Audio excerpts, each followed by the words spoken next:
poder retornar e estar com nossos amados irmãos aqui do Rio de Janeiro.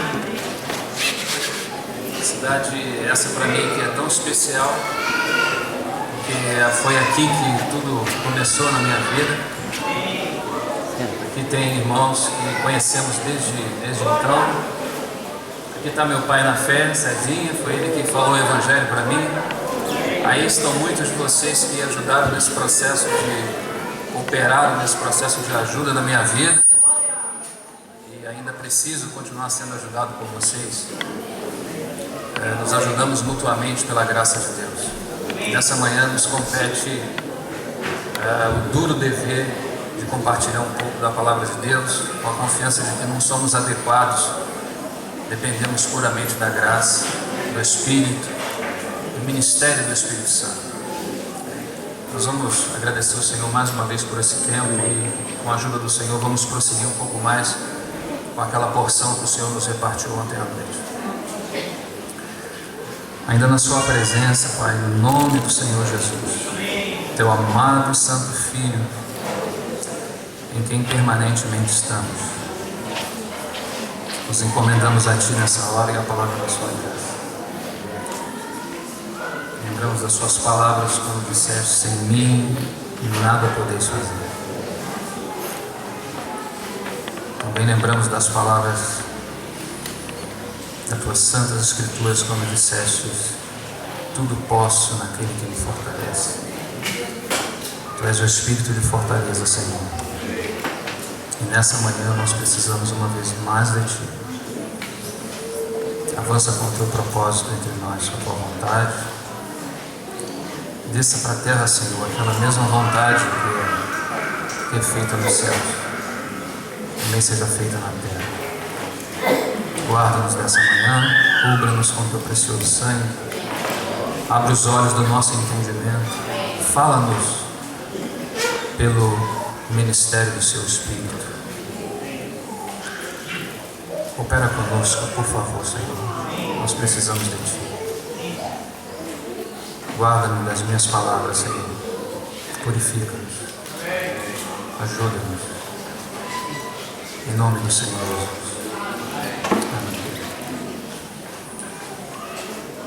O sentimento encarga o nosso coração para essa manhã, como falei há pouco aos irmãos, é dar prosseguimento àquilo que o Senhor já vem nos falando desde ontem à noite. Ficou muito claro para nós que havia uma clareza do Espírito nesse assunto relacionado à sua casa. Muitas vontades se estabeleceram no universo. E o encabeçamento de Cristo nada mais é do que trazer todas essas vontades aos pés de Cristo. E que Deus tenha de fato, entre a sua criação, a sua verdade, a sua palavra, a sua vontade. Então só nos resta, primeiramente, como filhos de Deus, nos submetermos à sua vontade. Porque tudo começa pela vontade. A vontade precisa passar pelo seu povo, pela sua igreja, para que de fato então ela seja estabelecida em toda a sua criação. Eu lembro das palavras da irmã Jane Guyon, aquela francesa que alguns de vocês conhecem. Ela é citada inclusive na literatura, mas uma irmã em Cristo. Ela dizia que nós não precisávamos muito de revelação. Que na verdade revelação que nós realmente precisávamos era de obediência. E no universo de 100%, 5% apenas de revelação seria suficiente para nós. 95% de obediência. Não é uma palavra canônica, essas palavras não fazem parte das Escrituras, mas nos fazem pensar. Só um minutinho, irmão.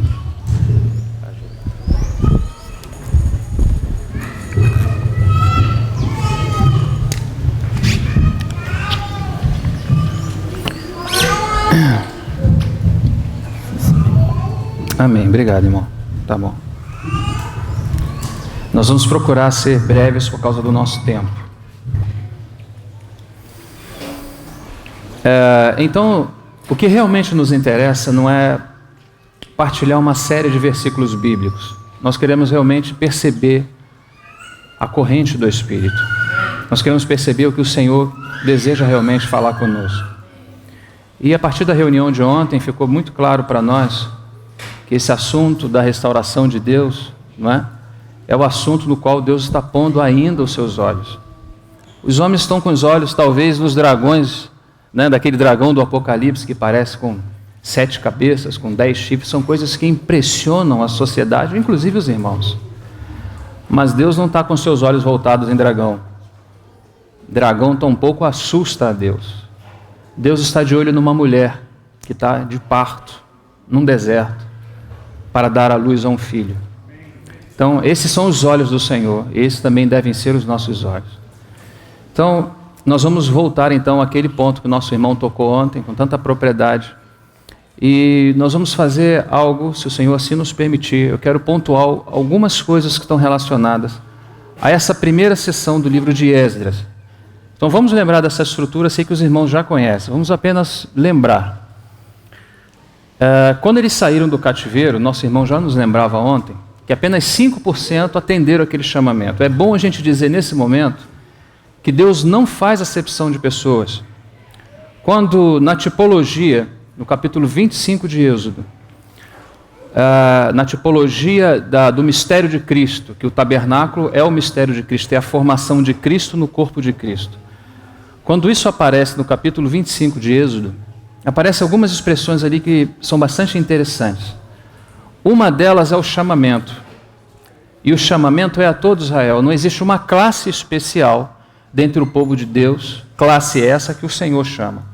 Ela pode até se tornar de uma forma peculiar para Deus. Por quê? Porque ela responde um chamamento que não é específico a ela, mas é coletivo. O chamamento é coletivo, mas Deus apenas pode contar com aqueles que de forma responsável se levantam e respondem a esse chamamento. Não é assim? Nosso Senhor é um gentleman. Ele insiste conosco muitas vezes, mas Ele não toma essa decisão por nós. Ele aguarda o retorno, não é? Então você vai observar que no livro de Êxodo, no capítulo 25, são essas expressões que você encontra.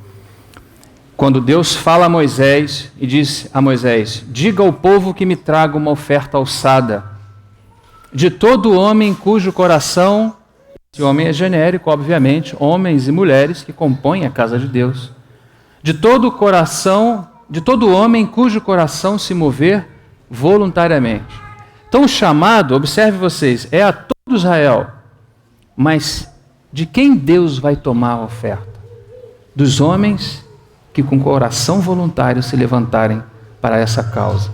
Então você vê duas coisas bem distintas aqui. A primeira, Deus chama todo Israel, amém? Sem nenhuma acepção. Mas, em segundo lugar, Deus vai apenas contar com aqueles que levantarem o seu coração diante dele voluntariamente para servi-lo. Então o Senhor fala desse que se levantou voluntariamente, dele tomareis a minha oferta. E depois ele continua dizendo que tipo de oferta é, porque não é apenas nos levantarmos voluntariamente para fazer aquilo que queremos. Voluntariamente devemos nos apresentar. Mas é Deus quem vai dizer o que você deve fazer e até onde você deve ir. No princípio da biologia, você encontra algo maravilhoso nas figuras de mitose, quando a célula se divide. Ela tem uma enzima que dá a ela a exata ideia de onde ela está, no espaço que ela está e até onde ela deve se dividir. Quando ela começa a se dividir, ela precisa se dividir até um determinado momento, onde ela encontra ao lado um tecido, uma barreira. Essa barreira é um outro tecido produzido por outras células. Quando ela encosta em outro tecido, imediatamente, essa enzima diz para ela: chegou a hora de você parar. Dali para lá é lugar de outro.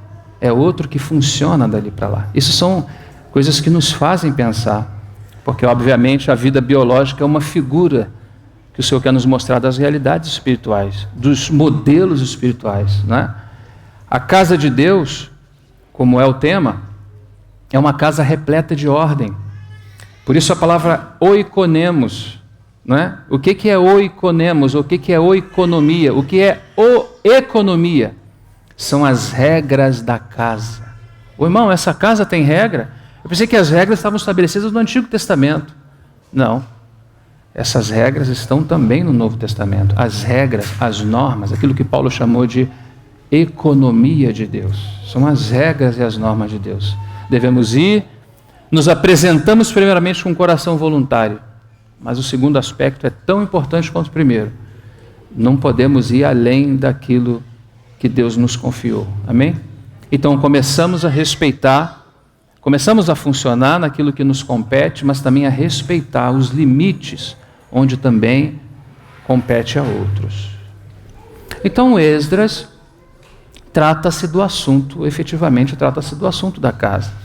Mas há uma subdivisão entre Esdras e Neemias, e isso é o que eu queria lembrar para os irmãos, para que pudéssemos partir daqui. Essa subdivisão é de que, no capítulo de 1 a 7, que o nosso irmão esteve compartilhando conosco ontem, é a primeira etapa, é a primeira leva. Porque o povo de Israel, eles foram cativos para a Babilônia em 3 levas. Um rei esperto toda a vida. Ele falou, não vou levar essa multidão de gente para lá, você vai me quebrar o reino. Deixa eles trabalhando aí, vamos com uma leva, com os principais, vamos com a nata, né? E deixa os demais trabalhando aí. E depois vamos vendo como as coisas vão. Isso é estratégico isso. Vai levar um monte de gente para o reinado, poderia até quebrar a Babilônia. Eles foram em 3 levas. Quando eles saem para edificar naquela condição de 5%, como foi lembrado aqui, eles saem em 3 levas também. A primeira, sobre Zorobabel, vai do capítulo 1 ao capítulo 7 de Esdras. A segunda leva vai do capítulo 7, já agora sobre Esdras, do capítulo 7 até o capítulo 10, até o final do livro. E a terceira leva já é sobre Neemias, quando o povo vai edificar os muros. Nessas 3 etapas, observem, meus irmãos, que a primeira etapa está relacionada à restauração dos alicerces, não é isso? E do altar. Nosso irmão nos lembrava ontem. A segunda etapa está ligada a uma questão relacionada ao embelezamento da casa. Isso particularmente, não sou dogmático, mas particularmente me fala muito da ordem do culto na casa. Porque Deus não quer só casa. Deus quer casa cheia. É para a sua morada em plenitude. Então, para que temos uma casa? Por que precisamos de uma casa? Observe o modelo do Antigo Testamento. Por que havia o templo? Por que havia o tabernáculo? Por que essas figuras do mistério de Cristo? Porque depois do templo você precisa ter os sacerdotes. Depois dos sacerdotes, você precisa ter os sacrifícios. Se você tem apenas o templo, sem os sacerdotes, não faz sentido o templo. Se você tem os sacerdotes, mas não tem o templo, também não faz sentido. Por isso que em 1 de Crônicas 13, quando Davi percebeu que a arca estava em Obed-Edom, ele falou, não faz sentido, a arca tem que estar no lugar da arca. Só que Davi esqueceu que haviam princípios. O sentimento era bom, a ideia era boa, mas era democrática. Ele tomou conselhos com o povo, com os principais, com os príncipes, com os principais, com os sacerdotes. Ele tomou conselho com todo mundo. E depois, lá no finalzinho do texto, 1 Crônicas 13, ele diz assim, se bem vos parece, e se vem do Senhor, olha a ordem de prioridade. Somos muito democráticos muitas vezes, né? Precisamos ouvir o irmão, precisamos ouvir a irmã, precisamos ouvir fulano, precisamos ouvir... E é bom que ouçamos mesmo. Mas, irmãos, nunca inverta a ordem. Nunca inverta a ordem. Se ele tivesse consultado o Senhor primeiro, provavelmente não teriam saindo pentecostais da forma como foram pelo deserto, com pandeiros, né? Cantando, glorificando, e o Senhor teve que reprová-los, porque o Senhor ficou por último na ordem de prioridade, e o Senhor não pode ficar por último. O Senhor foi o último a ser mencionado, não é? Então esse é um cuidado que nós devemos ter nos princípios da casa de Deus. Então preste bem atenção comigo. Se o segundo aspecto da casa está relacionado à restauração, o embelezamento, se isso realmente está relacionado à nossa condição de adoradores, a gente precisaria um dia parar para tocar nisso com mais propriedade, com mais profundidade. Não é o nosso caso agora, porque nós vamos ficar na primeira parte, porque o irmão só tocou nessa primeira parte. A terceira parte, então, é aquela questão dos muros. Então a casa, ela tem os seus fundamentos, ela tem o altar, isso foi restaurado. Depois os processos de culto, provavelmente, no embelezamento da casa. E por fim, o muro. Esse muro certamente é para separar aquilo que é santo daquilo que é profano. Não é muro para separar o evangelho que deve ser pregado a toda a cidade, porque Deus coloca um candeeiro aceso numa cidade com luz cétupla, com luz perfeita, com 7 braços. Sabe para quê? Para iluminar essa cidade escura, como é essa do Rio de Janeiro. Nós precisamos de muro, não é para fazer aqui o nosso castelo santo e não vamos lá para fora que vamos nos contaminar. É para que haja separação entre luz e trevas. Mas o encargo de levar o evangelho, isso deve seguir em frente. Deus coloca o candeeiro, não é? Deus coloca o candeeiro numa cidade, Ele quer uma por cidade, um candeeiro por cidade, porque Ele quer luz para todas as nações. Ele quer que o seu evangelho seja expandido até a sua volta. Amém? Mas preste atenção naquilo que nosso irmão vinha falando conosco ontem. Algumas lutas começaram, alguns processos começaram e aquela edificação começou a parar. Se vocês lembrarem bem, no capítulo 5 de Esdras, Deus levanta 2 profetas. Porque profeta não são aqueles que são levantados no momento onde as coisas estão fluindo. São como aquele edifício que uma vez o irmão Stephen Cone deu esse exemplo. Um grande edifício onde apóstolos, profetas, evangelistas, pastores e mestres vão trabalhando, né? E ajudando os santos na obra do ministério, todos começamos a trabalhar junto e vai subindo aquele edifício, começa o processo de pintura, já de acabamento do processo. Quando termina a pintura, nosso lembrava, o que devemos fazer? Mantemos os andaimes pelo lado de fora? Não é mais necessário manter andaime, porque já foi pintado todo o prédio, já não precisa mais de andaime. Então é na hora de nós sairmos. Assim também é a igreja. Não é? À medida que estamos funcionando, é como um dente. Esse foi o exemplo do irmão Ni. Um dente, você nunca vai perceber que ele está na sua boca até o dia que ele doer.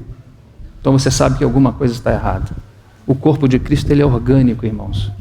A gente nem consegue perceber o seu movimento.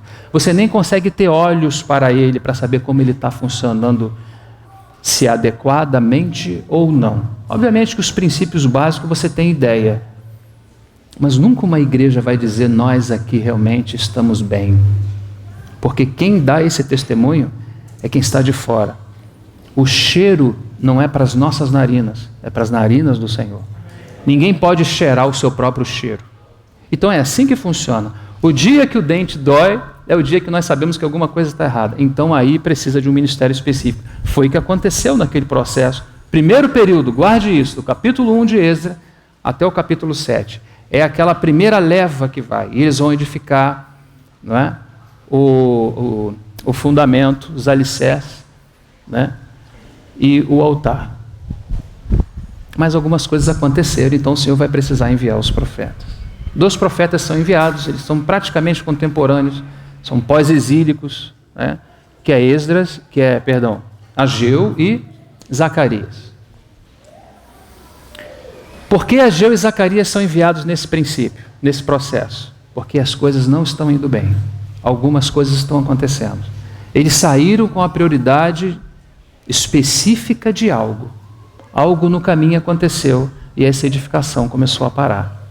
Vamos lembrar do capítulo 10 de 1 Coríntios. Paulo fala que tudo aquilo foi escrito para aviso nosso, para aqueles, mais do que nós, para aqueles que estão chegando no final dos séculos. Observe bem, capítulo 10 de Coríntios, todo o capítulo você vai vendo que ele vem falando da peregrinação do povo de Israel, de que eles passaram na nuvem, no mar, todo esse processo. No versículo 11 ele diz, e no versículo 1 ainda, ele fala, não quero, meus irmãos, que ignoreis.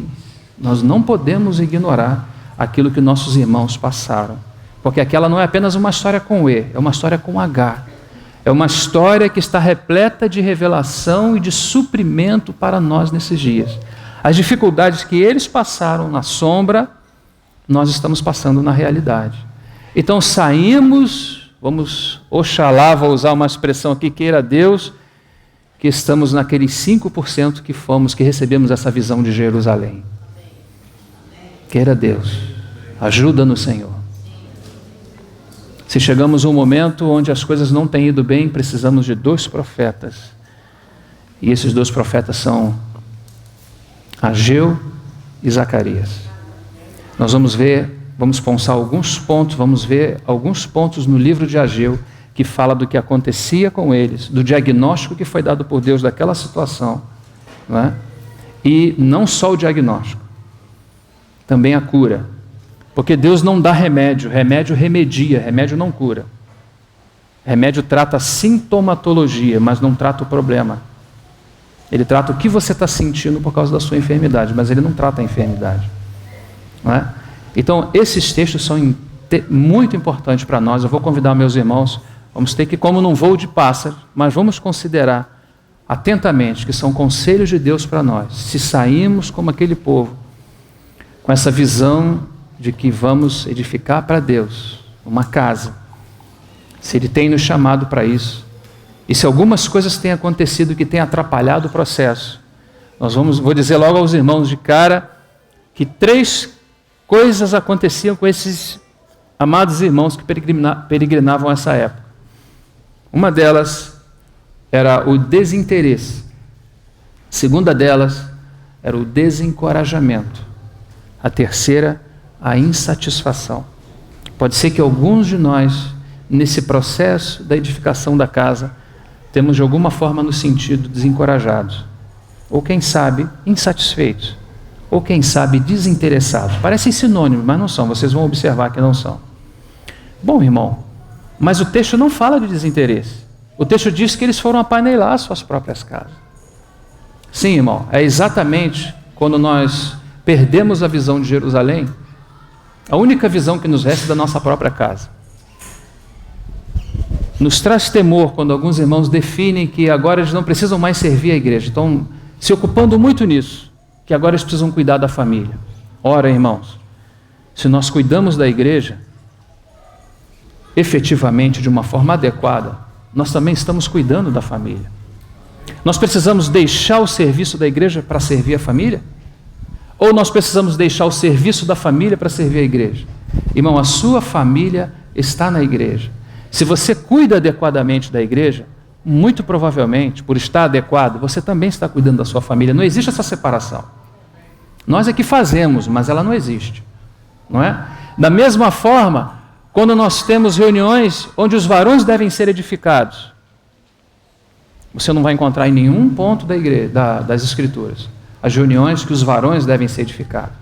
Numa modalidade a fim de atingir um determinado objetivo, nós nos reunimos sim com os varões, e às vezes precisamos nos reunir sim com as mulheres ou com as irmãs. Podemos utilizar de muitas variedades, mas preste atenção numa coisa para você não perder isso de vista.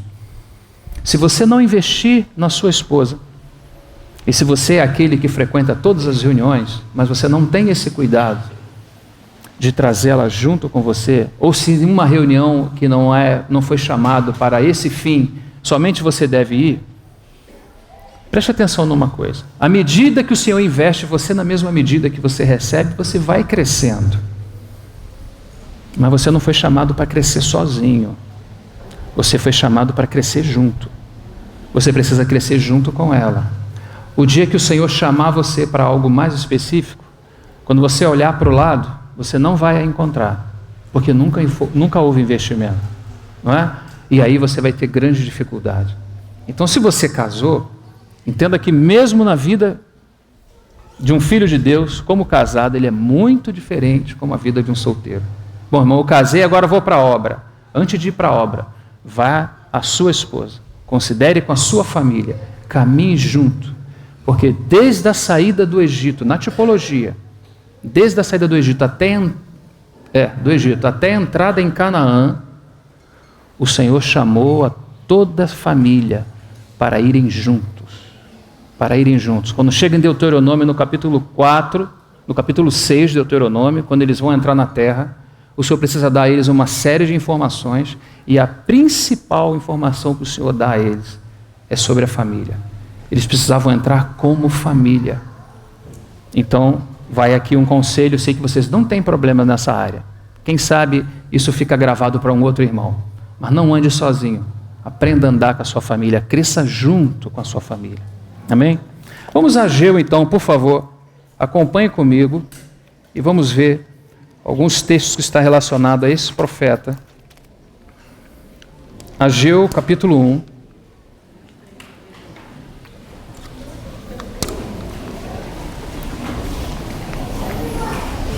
Então vamos nos lembrar, irmãos, Ageu capítulo 1, o livro de Ageu, que são 2 capítulos na verdade, nós vamos ver alguns pontos aqui, desses 2 capítulos.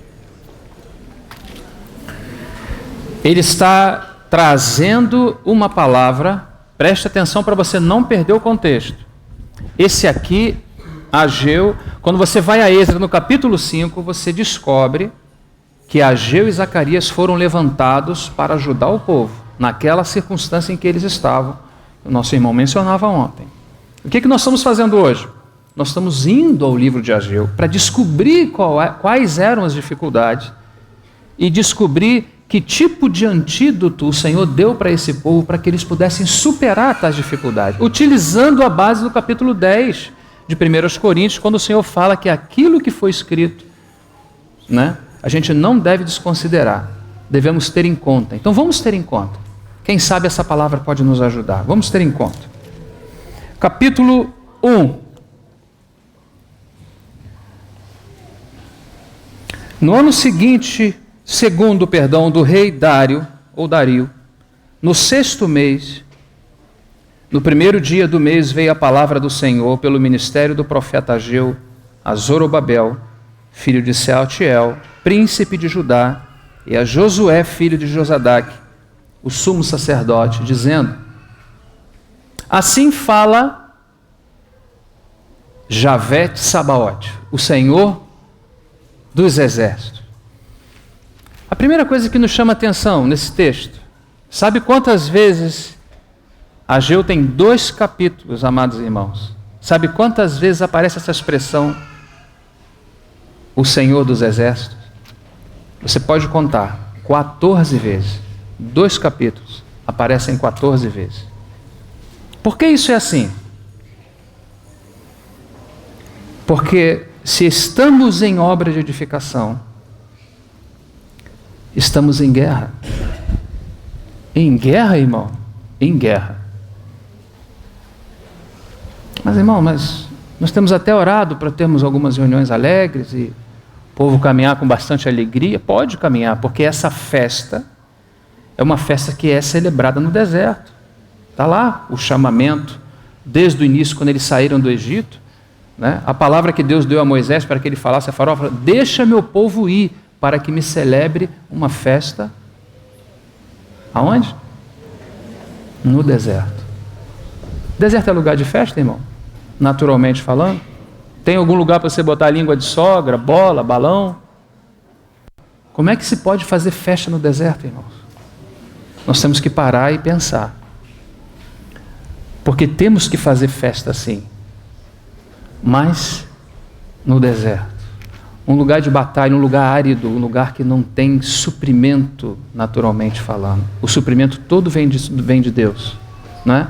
Tudo que tem, nada que exista no deserto, irmãos, é para algum tipo de suprimento da vida biológica. Tudo que está no deserto, se você passar um dia no deserto, é suficiente para ali você ficar. Não tem nada agradável no deserto. Mas esse foi o lugar que Javé escolheu para lhe celebrar a festa. Então, como ele aparece nesse livro? Olha que coisa interessante. Quem é Ageu? Festivo, é o termo Ageu, festivo. Quem é esse profeta? Bom, esse é aquele irmão levantado por Deus naquele período para tratar as questões que estavam relacionadas ao parar da edificação da casa de Deus. Por que parou? Quem é que traz esse diagnóstico? É esse profeta. Qual é a primeira palavra que aparece aqui? A primeira frase. Jeová dos exércitos. Por que ela precisa aparecer, irmãos? Porque ela precisa nos trazer a consciência de que nós estamos em guerra. Ah, irmãos, não é teologia da prosperidade? Não, irmão, não é. É guerra, batalha. Se estamos em guerra, então logo nós precisamos de um general de guerra. Por isso que ele se apresenta como Jeová ou Senhor dos exércitos. Por isso que ele se apresenta assim, não é? Mas o que nos interessa e o que nos chama a atenção é que esse general de guerra, você como estrategista, acho que alguns irmãos aqui são militares ou foram, você nunca pode colocar um rei na frente da batalha. Um general, ele nunca pode, patentes altas não vão na frente da batalha, porque se você vencer o rei, você acabou a guerra. Todos os reis vão atrás, não é? Os generais, eles precisam ir atrás, são os últimos da batalha. Sabe onde esse general vai? Onde ele vai? Ele vai à frente. Esse é o Senhor da glória. Isso traz para esse povo um primeiro encorajamento. Essas palavras são importantes também para nós. Se estamos em guerra, nós precisamos de um general. Será se temos um? Essa é a nossa pergunta. Sim ou não? Olha a nossa convicção. Temos ou não um general de guerra? Temos um general. E onde ele vai? Escondido lá atrás, na trincheira? Não, ele vai na frente da batalha. Essa batalha não é você e não sou eu os maiores interessados. Às vezes a gente acha que é. E às vezes começa até a fazer algumas coisas porque achamos que é. Essa é uma guerra dele, que ele quer que o seu povo guerreie, mas a guerra é dele. Ele diz, minha é a batalha, minha é a guerra, mas ele quer, soberanamente escolheu que guerreássemos juntamente com ele. Então isso é muito maravilhoso, irmãos. A primeira coisa que precisamos saber, se você está em guerra, você precisa de duas coisas. Primeiro, material bélico. Ninguém vai à guerra de mãos vazias, não é isso, irmãos? Tem como ir à guerra de mão vazia? Por isso que você vê aquela armadura lá no final de Efésios, porque é necessário material bélico, não é? Mas o que acontece também na guerra? Acontecem perdas. Acontecem perdas. Nós temos essas duas coisas e temos que fazer a conta dessas duas coisas. Perda de quê? Perda da vida, da alma. Perda da vida do eu. Na guerra não são os companheiros que ficam mortos em batalha. Se cair alguém, você tem que levantar, colocar no ombro e levar junto. É assim que é feito. Meu cunhado recentemente ele está aposentado. E ele é um militar do exército americano Marines, né? E ele já foi a várias guerras. Ele é bem novinho e já está aposentado por causa disso. Ele falou que certa vez eles estavam em batalha e um colega foi abatido. E eles não encontraram, começaram a procurar, e é ordem, isso é uma ordem dentro do contexto militar, que você não deixa ninguém para trás, você arrisca até a sua vida, mas mesmo sendo um corpo, ele precisa ser conduzido, ele precisa ser levado. E ele falou que acharam esse moço, parece que depois de dois para o terceiro dia.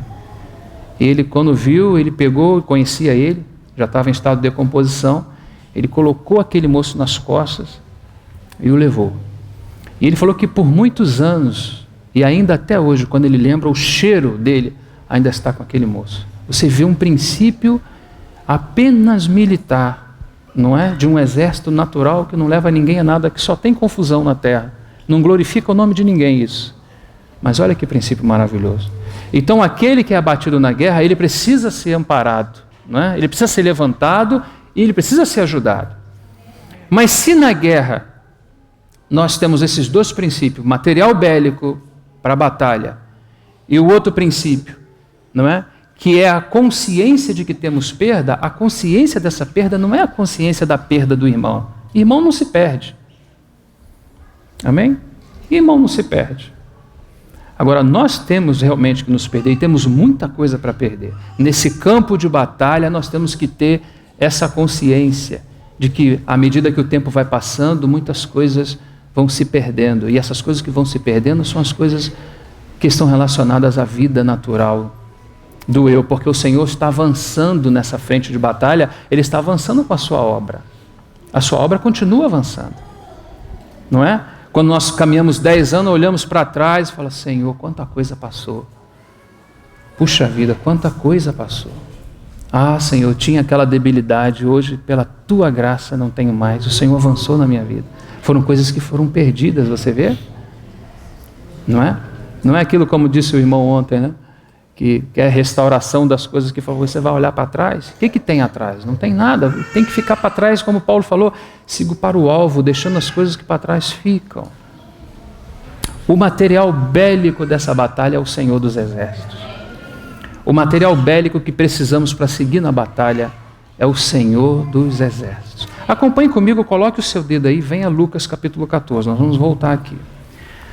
Lucas capítulo 14 vai nos admoestar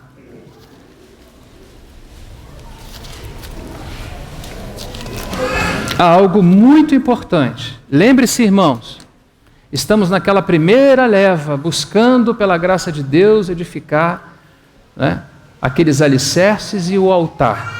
Não, irmão, mas eu já tenho 40 anos, mas esse alicerce já está edificado? O altar na sua e na minha vida é uma realidade, não é? Então é um processo. Mas se nesse processo começamos a desanimar, começamos a nos desinteressar, começamos a nos desencorajar, como vai ser para seguir até o final? Então os profetas são levantados para dizer, olha, o problema está aqui, e aqui está a solução do problema. Então vamos ver capítulo 14, vamos rapidamente ver aqui no versículo 27. E qualquer que não levar a sua cruz, altar, e não vier após mim, não pode ser meu discípulo. Pois qual de vós, querendo edificar uma torre, preste atenção nessas palavras, amados, não se assenta primeiro a fazer as contas dos gastos para ver se tem com que acabar? Para que não aconteça que depois de haver posto, olha que palavra, os alicerces, e não a podendo acabar, todos os que virem começarem a escarnecer dele, dizendo, este homem começou a edificar e não pôde acabar. Qual é a atenção que esse texto nos chama? Daqueles que estamos em obra de edificação. Não precisa entrar em nenhuma universidade para ser matemático, mas precisa se fazer uma conta simples. Todos nós falamos aqui, o irmão perguntou, falou assim, quem quer fazer parte dos 5%? Todos nós dizemos, eu. Temos que, antes de dizer eu, você precisa fazer uma conta muito simples. Qual é a conta que temos que fazer? É saber se há realmente disposição nos nossos corações de seguir até o final nesse processo. Qual é a outra conta? A conta é de que para edificar em Jerusalém, muitos desafios se oporão para que essa edificação não aconteça. Você já fez essa conta? Você já tem em você, eu já tenho em mim a conta de que nós estamos em batalha, estamos em guerra? Ou quando você vê qualquer coisinha que acontece na igreja, você se desespera? Você não fez a conta. A igreja é um lugar terrível, irmãos.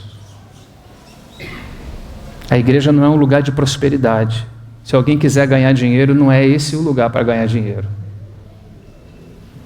Esse aqui é o lugar para negar a si mesmo.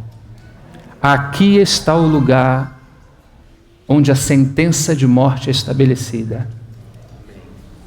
A cruz, nesse lugar, ela não fica em pé. Ela não tem um sinal de soma. Ela fica deitada sobre os ombros meus e seus. Sabe por que ela fica deitada quando chega aos nossos ombros? Porque ela precisa fazer esse sinal. Quem estudou matemática sabe o que é isso. Não é? Quando você faz um acerto, você tem um C. Quando está reprovado, então aquele que anda com a cruz, quando alguém de cima olha, fala, aí vai um reprovado na sua própria natureza caída. Não é assim? Então esses são os princípios da conta que nós precisamos fazer. Irmão, mas se a gente fizer essa conta, ninguém vai andar. Porque quem é que vai levar esse povo na frente? Javé de Sabaote, o Senhor dos exércitos. Quando nós não fazemos a conta, nós sempre voltamos ao mesmo ponto, o ponto do nosso próprio braço. Irmão, já sei como edificar. Senhor, por favor, vai lá nas denominações, que está cheio lá de gente que precisa conhecer o que precisa conhecer. A gente não precisa mais de nada, irmãos. Esse pode ser o motivo efetivo da nossa queda. Enquanto não entrarmos nessa terra em plenitude, porque Canaã é uma figura de Cristo, e a plenitude de Canaã é a figura da plenitude de Cristo. Já somos a casa de Deus desde a saída do Egito, Por que tantos processos? Porque Deus não quer apenas uma casa que saiu do Egito. Deus quer uma casa cheia para a sua glória. E é nesse caminho, e é nessa caminhada no deserto, onde muitos processos se dão, onde está o processo de edificação e também de oposição, é aí que nós crescemos. É aí que deixamos apenas de ser salvos. É aí que deixamos apenas as palavras e começamos a entrar na realidade. A gente, quando é novo, né, irmão? Quantas palavras nós falamos, né? Nós aqui mesmo, irmão, com todo respeito, falo a vocês, eu também gosto dessa palavra. Nós gostamos de desfrutar do Senhor. Nós somos novos, irmãos. Nós gostamos de desfrutar do Senhor. Eu aguardo com anseio e com lágrimas o dia que o Senhor irá desfrutar da gente. Irmãos, essa obra é dele, não é para você desfrutar. É ele quem tem que desfrutar. Foi ele quem deu a sua vida. Foi ele que comprou com preço de sangue. Essa não é a obra para você se sentir feliz. Por isso que a teologia, essa praga, entrou na vida dos irmãos por todo o mundo. E às vezes a gente fala, não, irmão, eu não estou nessa teologia. Eu não estou nessa teologia. Mas eu quero desfrutar. Percebe? Não que haja problema em você desfrutar. Devemos desfrutar sim, porque Cristo é desfrutável. Ele é o nutriente da igreja, mas caminhe um pouco mais. Que até a maneira de você pentear o cabelo, Deus vai te incomodar. Não é assim que funciona? Se Deus não nos incomoda hoje, nós temos os nossos tempos de menino, a maneira de vestir, a maneira de andar, o que falamos, o que pensamos. O Senhor, Ele entende os nossos processos. O problema é que lá atrás, naquela relação de Salomão com a Sulamita, né, existe uma expressão que nos faz pensar. Temos uma irmã que ainda não tem peito, não tem maturidade, não tem processo hormonal ainda para lhe dar maturidade. O que será, surge a pergunta, o que será dessa nossa irmã o dia em que for pedida em casamento? Então não há nenhum problema no período da nossa jovialidade, não temos peitos, não temos maturidade. Mas à medida que o tempo vai passando, nós precisamos entender hoje, precisamos fazer essa conta hoje, porque amanhã pode não ter mais tempo para conta nenhuma. Essa conta precisa ser feita hoje, de que um casamento está com dia e hora marcado. Você está se preparando? Eu estou me preparando. Você está se adornando ou você só quer desfrutar do Senhor? Você tem consciência no que você está? Porque se você não fizer essa conta, a primeira prova que é dada, você não entende mais nada. Deus te abandonou, a igreja está em treva. Essa é a maneira que você vê. Essa foi a maneira que João viu. No capítulo 4 de Apocalipse, João viu um monte de problema das igrejas. E o Senhor falou para ele, João, eu preciso te levar para um lugar para você ver as coisas de uma forma diferente, filho. E diz que, quem lembra do texto? Diz que ele foi elevado em espírito. Não foi isso? E havia uma porta aberta nos céus. E havia um trono, e esse trono estava vazio, verdade? Havia alguém assentado sobre o trono. O trono não está vazio, as coisas não acontecem por acaso. Deus está no trono. Deus está à frente de tudo. É o Javete Sabaote, lembre dessas palavras. Em meio à guerra temos um general de guerra que vai à frente, irmãos. O diabo quer nos assustar, cuidado onde você põe os seus olhos. Ou você põe os olhos na destruição das igrejas do Apocalipse, ou o Senhor te arrebata em espírito para ver desde as perspectivas dele, com os olhos dele. E aí você vai dizer, realmente, as coisas não estão boas não, mas eu também não estou aqui para ser arauto do caos. Eu estou aqui para dizer, Jesus está sentado no alto e sublime trono. Não é assim? E se Ele está sentado num trono alto e sublime, as coisas estão sob controle sim. Mas irmão, mas essa barulhada que está aí, irmão, não te preocupe. Não coloque os olhos no barulho, para você não virar arauto do caos. Coloque os olhos em Cristo, teu Senhor. Coloque os olhos naquele que vai à frente, no seu general de guerra. Amém? Esse é o primeiro princípio que nós vemos no livro de Ageu. o general de guerra, o Senhor dos exércitos está conosco. Não somos nós que temos que bater em retirada, são eles. Eles não são os irmãos, são os inimigos de Deus. Vamos voltar então a Ageu e vamos ver mais um detalhe. Terminando.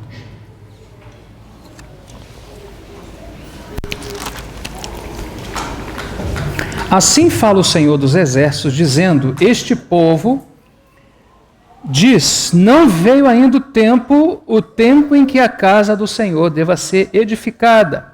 Interessante que quando você olha o contexto desse texto, esse mesmo texto, os problemas que esse povo enfrentou quando começou a parar a edificação, quando você olha para Esdras, é interessante que lá aparecem pessoas, aparecem oposições de outro tipo.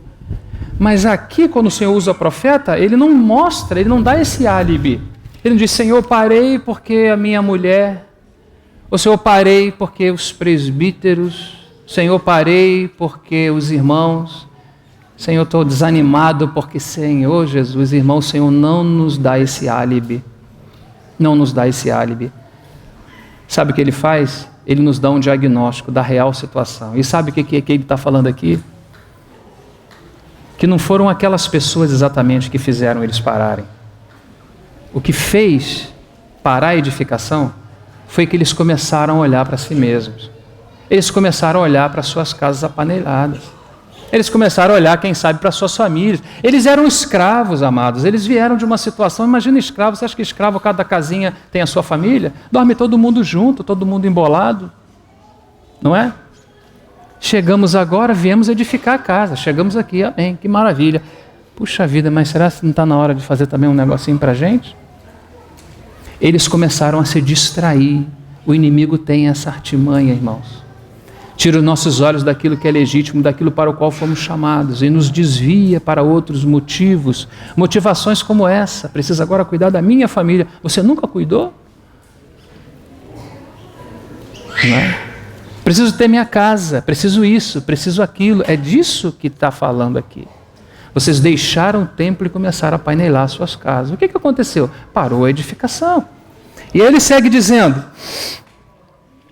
não veio ainda o tempo em que a casa do Senhor deva ser edificada. Ora, vocês saíram para edificar, como é que agora vão dizer que não é o tempo? Veio, pois, a palavra do Senhor pelo ministério do profeta Ageu, dizendo: para vocês é tempo de habitar nas vossas casas estucadas. E esta casa há de ficar deserta? Ora, pois, assim diz o Senhor dos exércitos. Vamos prestar atenção, irmãos, agora que ele vai nos dar alguns conselhos de sair desse aspecto desinteressado. Porque quando vamos para as edificações das nossas ideias, quando começamos a conduzir a nós mesmos e as nossas famílias dentro daquilo que nós entendemos, certamente perdemos o rumo da casa de Deus. Porque nós e as nossas famílias são para essa edificação e nem nenhuma outra. É nessa edificação da casa de Deus é que a nossa casa também é edificada. Não é assim? Perdoe-me por falar algo aqui de mim mesmo. Perdoe-me profundamente.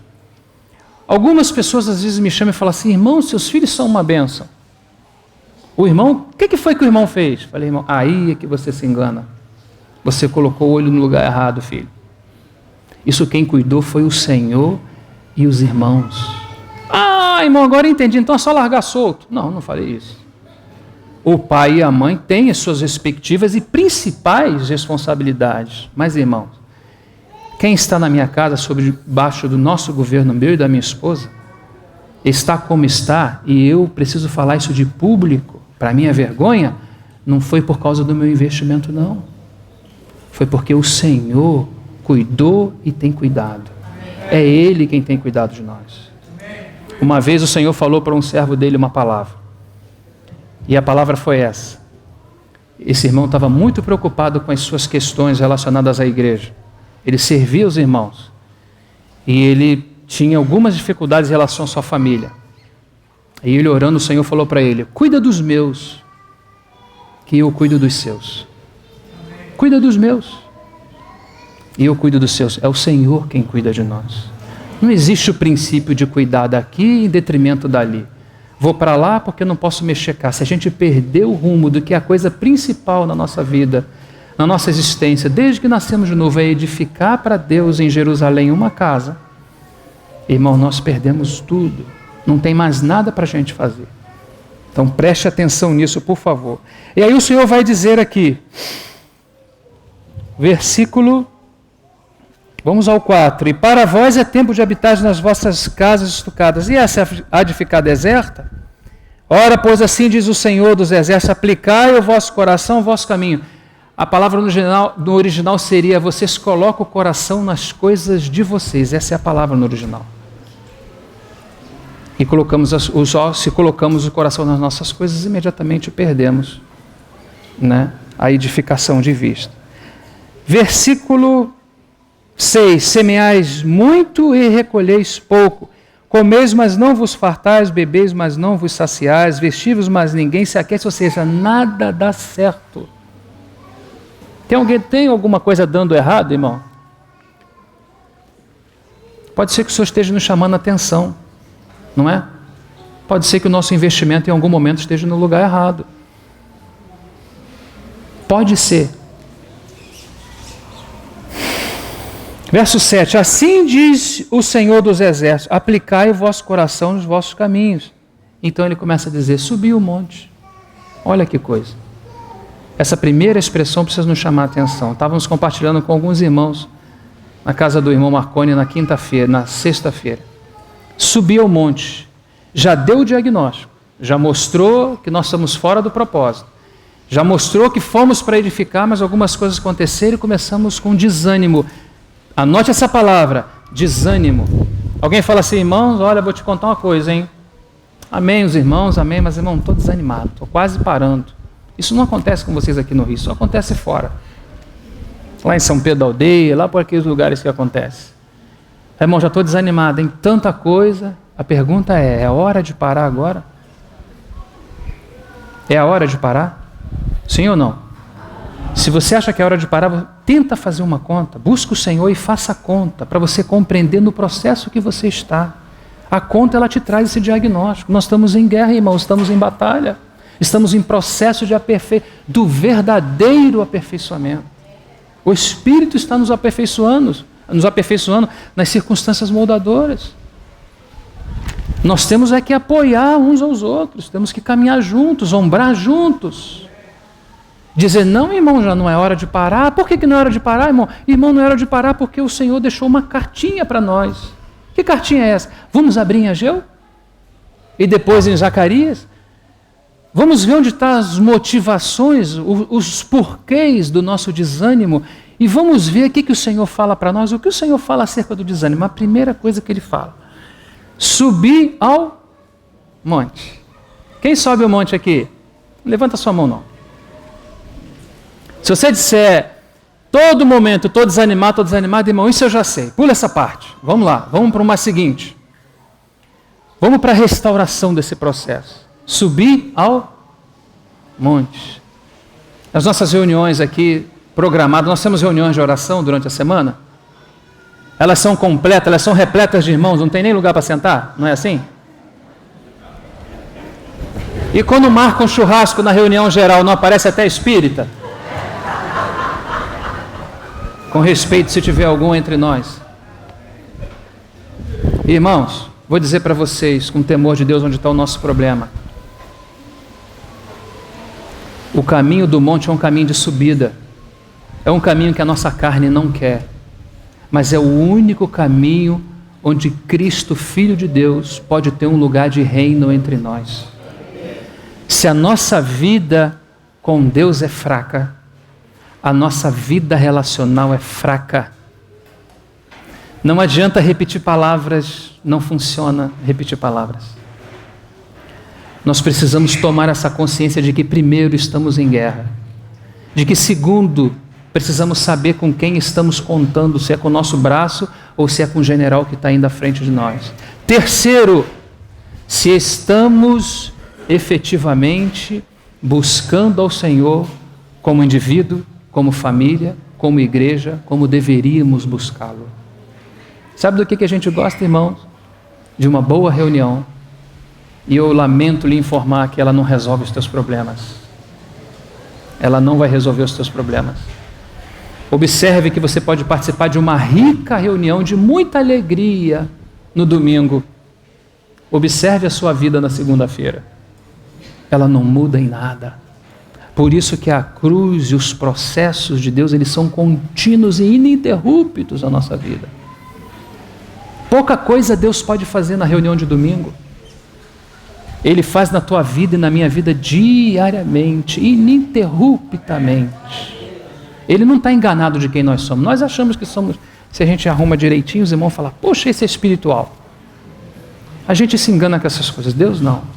Deus sabe quem somos e sabe do que precisamos, amados. Irmãos, não existe nenhum dos filhos de Deus que tiveram expressão de destaque nas Escrituras que não andaram com Deus. Desde Moisés, quando você vê Moisés que vai receber uma grande responsabilidade no capítulo 25, no capítulo 24 o Senhor chama Moisés e falou, Moisés, sobe ao monte, e não é aquela oração do café da manhã não, sobe ao monte e fica lá. Passaram-se dias, irmãos, semanas, muito tempo. Deus vai dar grandes encargos a Moisés. Como Deus pode encarregar-nos se nós não estamos na presença dele? Quando que nós vamos ser chamados de amigos? Nós vamos ficar nesse negócio só, quero desfrutar, desfrutar. Quando Deus vai poder falar no seu ouvido, sussurrar no meu ouvido e dizer, amigo, preciso compartilhar algumas coisas com você, que o meu coração está pesado. Preciso dar encargo a você, porque quero que você coopere com o meu povo. Onde você acha que se compra esse encargo, irmão? Você acha que isso é mágica? Você acha que todos nós temos? Bom, cada um de vós tem. Você acha que é isso que o texto está dizendo? Se a nossa vida não está sendo cultivada nas regiões celestiais, você acha mesmo que nós temos alguma coisa aqui para dar um para o outro? Todos podem falar o quê? Se o coração não pesa? Sabe qual a oração que temos que fazer hoje, amados? Nesse primeiro princípio de conselho que aparece para o desânimo nos deixar? Sabe qual é a primeira coisa? Subir ao monte. Subir ao monte.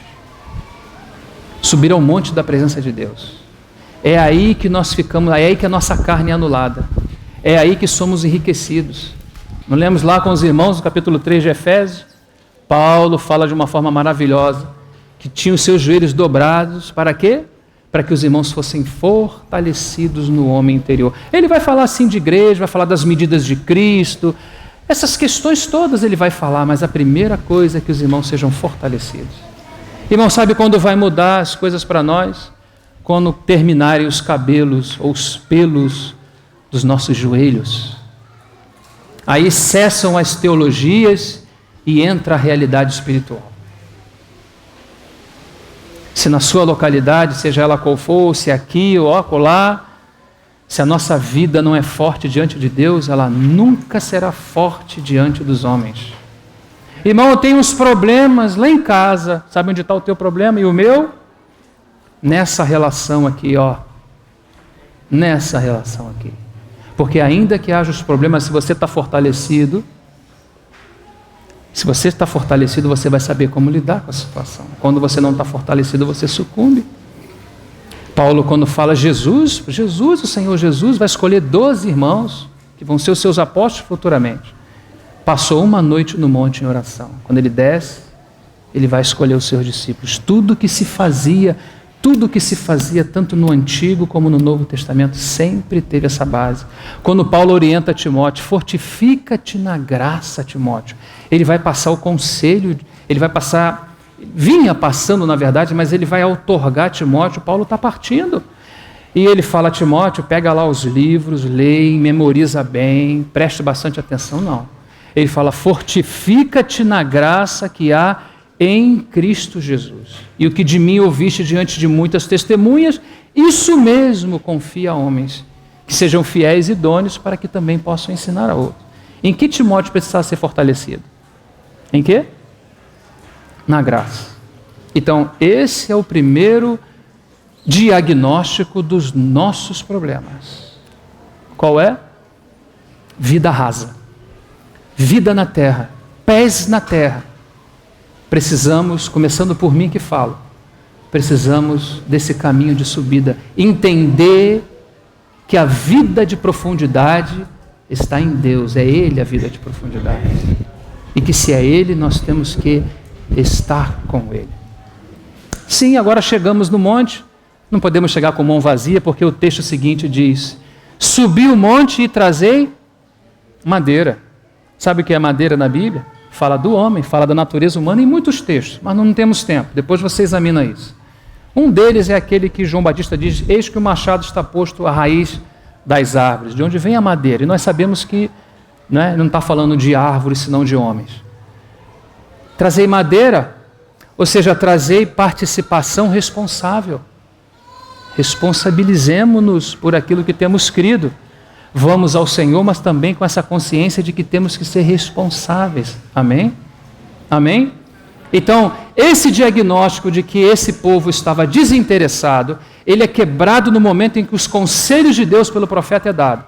Qual é o primeiro conselho nesse contexto? Subi ao monte e trazei madeira, participação responsável. E diz, terceiro ponto, e edificai o quê? A casa, e dela me agradarei, e eu serei glorificado. É bom que demos glória a Deus, verbalizar o glória a Deus é muito bom, mas sabe quando Deus é glorificado? De fato, nesse texto, quando a sua casa é edificada. Então, irmãos, nesse primeiro texto que nós lemos, aqui está o diagnóstico. Subiu o monte, trazei madeira. Participe, irmão. Por favor, eu queria falar muito particularmente com vocês isso. Não ouça outras vozes, irmãos. Não ouça outras vozes. Ouça as vozes da palavra de Deus. Ouça a voz da palavra de Deus. Busque a sua vida diante do Senhor. Busque a sua vida diante do Senhor. Nós nascemos de novo, irmãos. Nós não pertencemos a essa terra. Nós não somos um povo para gravar algumas coisas e falar um para o outro. Nós somos um povo que fomos salvos primeiro para Ele. E se fomos salvos para Ele, é para andar com Ele. Quando nos desligamos desse andar é que começam os nossos problemas. Mas não somente isso. Na medida que nós somos atraídos para andar com Ele, nessa condição de subir ao monte, sabe o que ele fala? Você agora vai participar comigo de maneira responsável. Não é o cheque da sua oferta, é você ir junto. Participe, não dê ouvidos ao que se diz, dê ouvidos à palavra do Senhor. E o que o Senhor fala? Suba ao monte, venha a mim, não é? E edificai a casa. E dela o quê? Me agradarei e eu serei glorificado. Último texto, irmãos, por favor. Último texto, o capítulo 2. Capítulo 2.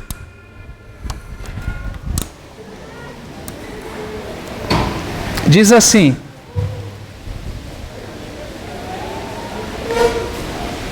versículo 3, para sermos objetivos. Depois você pode pegar essa carta com cuidado, com carinho. O Espírito Santo habita em você, não é? E se você olhar diante do Senhor, o Senhor vai te mostrando novos pontos, novas coisas aqui. Olha o que ele fala, versículo 3. Quem há entre vós que, tendo ficado, viu esta casa na sua primeira glória? E como a vedes agora? Não é esta como nada em vossos olhos, comparada àquela. O que estava acontecendo? Esse aqui é um segundo momento daquele mesmo período. O que estava acontecendo? Aqueles irmãos mais velhos que viram provavelmente ainda o templo de Salomão com toda a sua glória, quando se falava agora de uma nova casa, isso gerava um certo desencorajamento neles. O desinteresse é tratado com a presença de Deus e com a postura responsável diante de Deus em dizer: eis-me aqui, Senhor, prossiga o seu trabalho em mim. Mas aqui mudou-se um pouco. Porque assim como nós, que já começamos, os mais velhos principalmente, que começaram muitos anos atrás, começam a ver e falam assim: ai. Aí começa a lembrar daquela igrejinha, lembra? Ah, aquela igrejinha, tem até um hino. Tudo funcionava para você lá atrás, não é assim? Ah, irmão, na época de tal e tal, não vou citar. Ah, irmão, na época, lembra Lembra daquela reunião no barracão lá do irmão fulano? Aquilo era a igreja. Isso que estava acontecendo com eles. Eles viram a beleza do templo de Salomão e eles viram que eles chegam num lugar arrasado e uma trabalheira só e falam, isso não vai ficar igual não. Isso não vai dar certo não. Desencorajamento, começa a aparecer os problemas e fala assim, já não vai dar mais certo. Eu não te falei? Aí começa, eu não te falei. Eu não te disse que ia dar errado? Eu não te falei?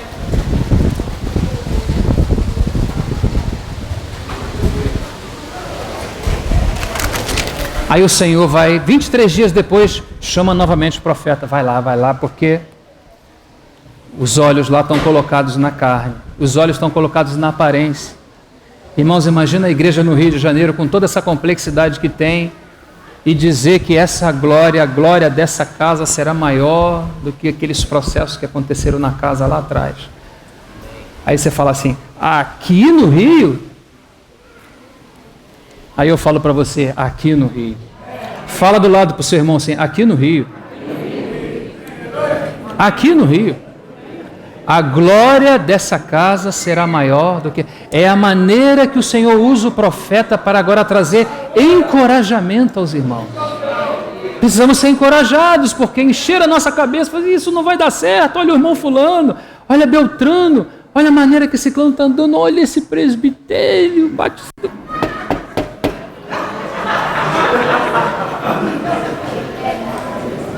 Cuidado com isso, irmão. Se a obra é de Zeus, eu concordo contigo. Mas se a obra é de Deus, Deus terá sim aquilo que Ele quer. Deus já tem demonstrado, Ele mostrou isso para João. Depois, quando Ele mostra a Nova Jerusalém, Ele mostra ela pronta antes dela começar. Você acha que Ele está esperando no seu braço? Na sua condição? Ele sabe a nossa condição. Mas efetivamente, irmãos, Ele terá aquilo que Ele quer. Contudo, soberanamente, Ele escolheu que nós cooperássemos com Ele nesse propósito. Então vamos ver o que Ele nos dá de conselho aqui, e aí depois vocês vão ter que ler o resto. Depois vocês vão ter que meditar em casa. Rumina, conforme o Senhor te mostrar. Mas olha o que Ele vai falar para esse aspecto de encorajamento agora, não de desinteresse, mas de desencorajamento. Olha o que Ele diz. Ora, pois... Versículo 4. Ora, pois, esforça-te, Zorobabel, diz o Senhor, e esforça-te, Josué, filho de Josadac. Esforça-te, quem mais? Quem pode dizer aqui o seu nome? Esforça-te, Roger. Esforça-te, mais quem? Mazinha. Mais quem que se esforça? Mas quem nesse período de desencorajamento pode se esforçar na graça? Mas quem? Por isso que o irmão falou que era 5%, mas parece que aqui é menos um pouquinho. Parece que é menos um pouco. Mas confiando na graça, podemos nos esforçar sim. Olha o antídoto, irmãos, para o desencorajamento. Olha o antídoto. Esforça-te, tem bom ânimo, siga em frente. E ele segue. Zorobabel diz o Senhor, e esforça-te, Josué, filho de Josadac, sumo sacerdote. Ele começa por aqueles que estão servindo aos irmãos. Esforçai-vos, todo o povo da... Opa, agora chegou na gente. Todo o povo da terra, diz o Senhor, e trabalhai. Sabe qual é o nosso problema? Lucas capítulo 14. Não fizemos a conta e achamos que chegamos, está tudo pronto. Não arregaçamos as mangas, porque achamos que está pronto. Mas faça a conta, não está pronto. O Senhor precisa de cada um de nós nesse processo. Ninguém pode ficar de fora, porque senão a casa vai faltar. A plenitude de Cristo está repartida no corpo de Cristo. Então precisamos de todos os irmãos e irmãs. Sim ou não? Amém. Precisamos de todos os irmãos. Não é porque o irmão fulano está falando, não. É porque é assim a vontade de Deus. Ele não faz acepção de pessoa, ele quer que todo Israel, mas ele vai contar apenas aqueles que o coração se moveu voluntariamente. E aqui termino. Esforçai-vos todo o povo da terra, diz o Senhor, e trabalhai. Por que trabalhai? Porque se a gente trabalhar, irmão, o Senhor se levanta. Não. De jeito nenhum. Nós devemos nos esforçar porque o Senhor está pedindo para nos esforçar. Mas sabe o que esse texto está dizendo? Olha o que ele diz, vamos ler com carinho. Ele diz, porque eu sou convosco. Não é só uma questão de esforço, é uma certeza, é um fato de que Ele está conosco. Então esse esforço vai dar fruto, porque Ele está conosco. Não é apenas um esforço, o esforço humano não serve para nada, mas é um esforço em Cristo. É um esforço apoiado num general de batalha, num general que vai à guerra, em alguém que está à nossa frente e diz, vamos, eu estou na frente da batalha. Isso não é batalha perdida, irmãos. Sabe por que nós vencemos? Porque Ele venceu. Não existe essa coisa, irmão, de que vamos vencer. Essa é uma teologia errada. Ninguém vence no futuro, irmãos. A Bíblia fala, aquele que vencer, claro. Mas preste atenção.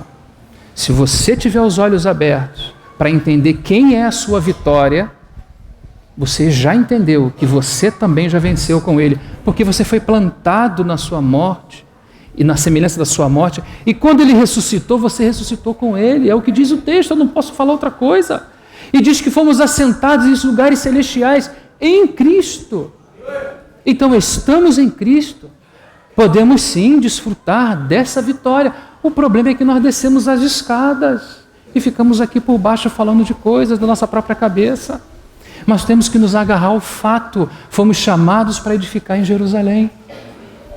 Então temos que subir ao monte, o monte da presença. Nós falamos muito, irmãos, para nós mesmos, falamos pouco com Deus. Usamos muitas palavras para nós mesmos, poucas usamos para Deus. Precisamos subir o monte de uma forma responsável, entender que estamos aí para edificar, né? Nesse primeiro processo, o desinteresse vai indo embora. Porque você mudou a ordem de prioridade, o teu coração está na prioridade da edificação da casa. Ah, mas tem gente falando, eu não me movo pelo que estão falando, eu me movo pelo meu chamamento. O Senhor te chamou, irmão, para edificar? Sim ou não? Sim ou não, irmãos? Então o que você vai fazer? Você vai ouvir vozes ou você vai ouvir a voz do Espírito Santo? Se for a voz do Espírito Santo, Ele não está interessado em nenhuma outra coisa. Ah, mas isso aqui, Senhor, Ele não vai te conduzir para isso. Ele vai fazer com você e comigo o que Ele fez com Paulo. Deixando as coisas que para trás ficam, sigo para o alvo, pelo prêmio da soberana vocação em Cristo. Que o Senhor nos ajude nesse segundo processo de encorajamento. Nós precisamos também sermos encorajados. E o que ele fala na questão do encorajamento? Trabalhai. Esforçai-vos, termino aqui, e trabalhai. Tem alguma coisa pronta, irmãos? O que você acha? Ah, irmão, mas ele mostrou Nova Jerusalém. Irmão, esse é Deus que mostrou. Mas entre nós tem algo pronto? Mas vamos caminhando, não vamos? Então temos que continuar trabalhando? Sim ou não? Se temos que continuar trabalhando, se não tem nada pronto, temos que continuar trabalhando. Irmãos, um antídoto contra o desencorajamento.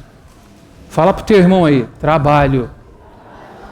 Trabalhe, irmão. Não fique atrás de vozes estranhas. Trabalhe. Você foi chamado para trabalhar. Amém? Isso é algum tipo de ativismo, irmão? Não. A gente não pode ser nem ativista, mas também nem pode ficar parado. A casa de Deus precisa de trabalhador. Esse é o diagnóstico da casa. Se a casa tem algum problema de desencorajamento, então essa é a palavra que nos encoraja. Trabalhar. Nossa vida vai passar muito rápido aqui, viu? Últimas palavras. Nossa vida vai passar muito rápido aqui. Ninguém fica aqui 200 anos. A medicina avança e tudo, mas eu já tenho visto que já não tem nem sido bom a medicina avançar. Que as pessoas agora vivem até, com exceção da irmã Aurora. Glória a Deus. Sempre tenho que lembrar da irmã Aurora, porque aquilo é uma exceção nobre, não é? Glória a Deus pelos mais de 100 anos dela. Mas eu não sei se todos têm essa certeza que vão chegar por lá, não é? Mas sabe o que a medicina moderna faz? Te dá a condição até de você viver 80.